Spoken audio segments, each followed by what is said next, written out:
कि महफिल में 4 चांद लगाने के बावजूद जब तक न आप आए उजाला न हो सका। जनाब राशिद अकबर साहब माइक पर। नहमदुहु व नसल्ली अला रसूलिहिल करीम, अम्मा बाद, औज़ु बिल्लाहि मिनश शैतानिर रजीम, बिस्मिल्लाहिर रहमानिर रहीम। स्टेज पे तशरीफ फरमा मुअज़्ज़िज़ उलमाए कराम, बुजुर्ग हजरात, नौजवान साथियों और हमारी इज्जतदार पर्दा नसीमा और बहनों को अस्सलाम वालेकुम। सबसे पहले तो मैं माजरत चाहूंगा, मुझे लगा कि ये स्कूल का प्रोग्राम है तो मैं बस शर्ट और पैंट में चला आया। कोई बात नहीं। आज के इस प्रोग्राम में मैं 2 मौजू पर गुफ्तगू करूंगा। सबसे पहले तालीमी बेदारी और दूसरा इस्लाह मुआशरा पे। मैं यहाँ पे कोई सियासी गुफ्तगू करने नहीं आया।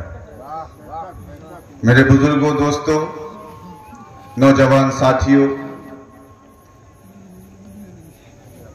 सरकार ने 2008 में राइट फॉर एजुकेशन ऑल के लिए नारा दिया कि सभी को तालीम हासिल करनी चाहिए, चाहे वो किसी भी मजहब से ताल्लुक रखते हो, हमारी माँ हो, बहन हो, बेटा हो, बेटी हो।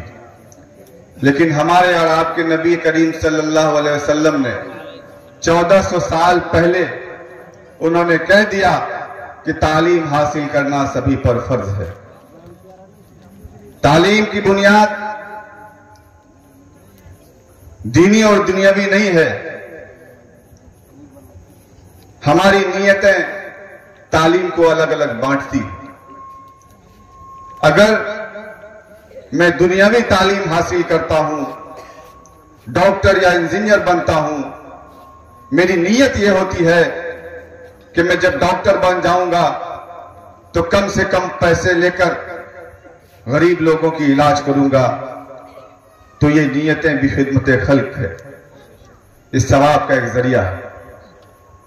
अगर हम इंजीनियर बन जाते हैं और मेरी ये नीयत रहती है कि कल को कोई किसी इलाके से अगर किसी मस्जिद और मदरसे के नक्शे बनाने के लिए लोग हमारे पास आएंगे तो मैं कम से कम पैसे या फ्री में बनाऊंगा, तो ये भी एक सवाब है।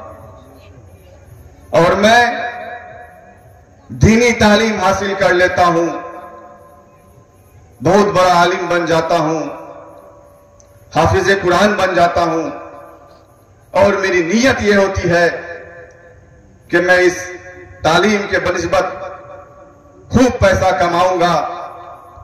मिसाल के तौर पर मैं तरावी पढ़ाकर खूब पैसे कमाऊंगा, तो वो दुनियावी तालीम में शुमार होता है, सवाब का कोई बुनियाद उस पर नहीं। मेरे बुजुर्गों, दोस्तों, आज हर इलाके में, हर घर में लोग अपने बच्चों से परेशान हैं। हमारे बच्चे हमारे बात से बाहर हैं, हमारी नहीं सुनते, बल्कि उनकी बात हमें सुननी पड़ती है। आज ये बुराई, ये खराबी आई कहां से? आई हमारे अंदर से। हम अपने औलाद के सामने झूठ बोलते हैं, अपने घरों में झूठ बोलते हैं, हमारा बच्चा सीखता है। जो बच्चा झूठ सीखेगा, बुराई घर से सीखेगा, तो उससे हम अच्छे की उम्मीद नहीं कर सकते। हजरत कादिर जिलानी रहमतुल्लाह अलैह एक मासूम बच्चा थे। तालीम हासिल करने के लिए उनकी वालिदा ने जब भेजा, चूंकि उस वक्त तालीम हासिल करने के लिए दूर दराज के इलाकों में जाया करते थे लोग, काफिले के साथ उनको रवाना किया। 40 असरफियां या 40 दिरहम उनके मां ने उनके आस्तीन में डालकर छुपा दिया और कहा, बेटा, हालात चाहे जैसा भी हो, कभी झूठ मत बोलना। ये नसीहत देकर उनको रवाना कर दिया गया। जब वो रास्ते में गए, काफिला के साथ थे, उस काफिलों पे डाकुओं का हमला हुआ और डाकुओं ने एक एक करके काफिले के तमाम लोगों को लूट लिया।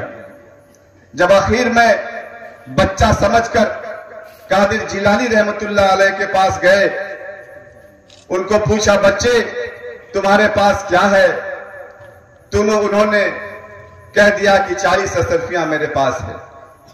कहा, बच्चे मैं तो मजाक में पूछा था, तुम चाहते तो झूठ भी बोल सकते थे, तुम्हारा पैसा बच जाता। तो उन्होंने कहा, नहीं, मेरी वालिदा ने तालीम देकर मुझे घर से रवाना किया कि हालात चाहे कैसा भी हो, बेटा झूठ मत बोलना। मैं अपनी मां की नसीहत को याद रखा और आपके सामने में वही बोला। गोया कि एक मां की नसीहत एक बच्चे के लिए थी, अपने बेटे के लिए थी, लेकिन वो नसीहत उन डाकुओं को भी मिली और उन डाकुओं ने इस्तग़फ़ार किया और उस वक्त से उन्होंने तौबा कर लिया। मेरे बुजुर्गों, दोस्तों, नौजवान साथियों, आज हमारे घर का माहौल क्या है? तालीम एक ऐसी चीज है, दुनियावी तालीम दीजिए अपने बच्चों को, लेकिन साथ साथ दीनी तालीम दीजिए।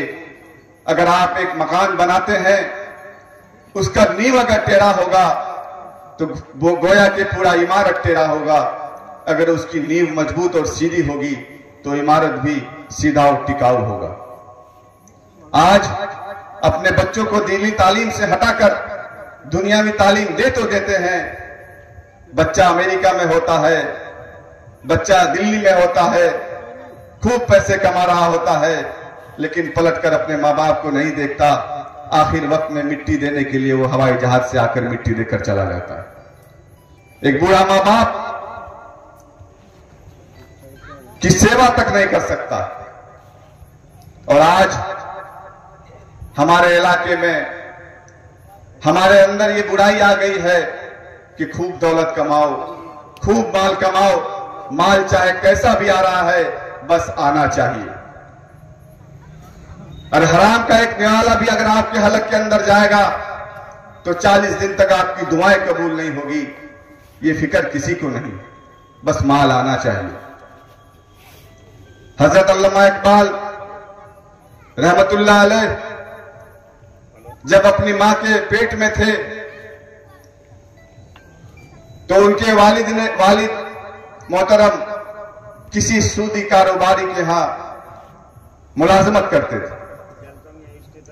हजरत अल्लामा इकबाल साहब की अहलिया ने अपने शौहर से कहा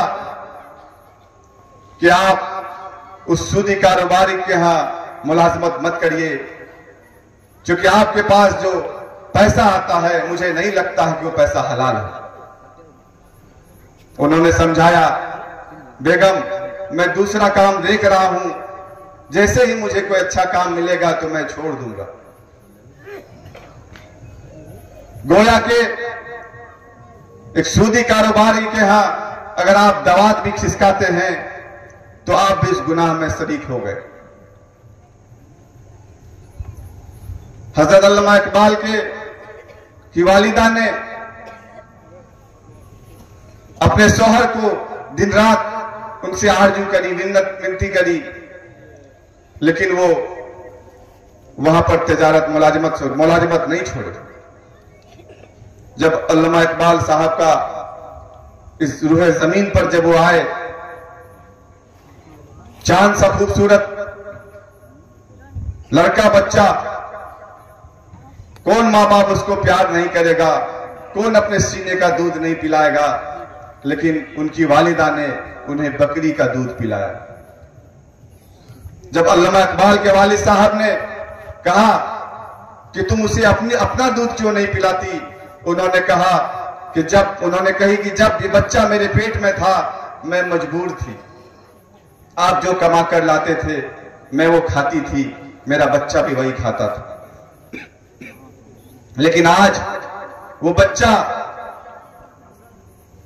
इस दुनिया में आ चुका है, मैं उसके हलक के अंदर हरामने वाला जाने नहीं दूंगी। कहने वालों ने कहा, लिखने वालों ने लिखा है कि अल्लामा इकबाल जब कुरान पाक की तिलावत करते थे तो सुनने वालों की आंखों से जारो कतार आंसू आता था। तो ये तालीम आज हमारे अंदर नहीं है। मेरे बुजुर्गों, दोस्तों, दुनिया तो आरजी है। हम यहां पर भेजे गए हैं, दुनिया कमाने की नीयत से नहीं भेजे गए, बल्कि आखिरत की तैयारी के लिए भेजे गए हैं। हम हराम और हलाल की पहचान करें, अच्छे और बुरे की पहचान करें, नबी पाक सल्लल्लाहु अलैहि वसल्लम की बताए हुए रास्ते पर चलें, अल्लाह के हुक्म पर अपनी जिंदगी गुजारें, दुनियावी तालीम भी हासिल करें, दीनी तालीम भी हासिल करें, और अल्लाह के अहकाम पर हमारी जिंदगी गुजरेगी तो इंशाअल्लाह ताला हमारी दुनिया भी कामयाब होगी और हमारी आखिरत भी कामयाब होगी। इन्हीं सब बातों के साथ मैं अपनी बातों को खत्म करता हूँ। शुक्रिया, अल्लाह हाफिज़। है कि वीडियोस आप तक जो पहुंचा, आपने देखा, आपको पसंद आया होगा। पसंद आ जाए दोस्तों में ज़रूर शेयर करें, और पहली बार हैं तो सब्सक्राइब ज़रूर करें। मिलते हैं फिर दूसरे वीडियोस में। अस्सलामु अलैकुम।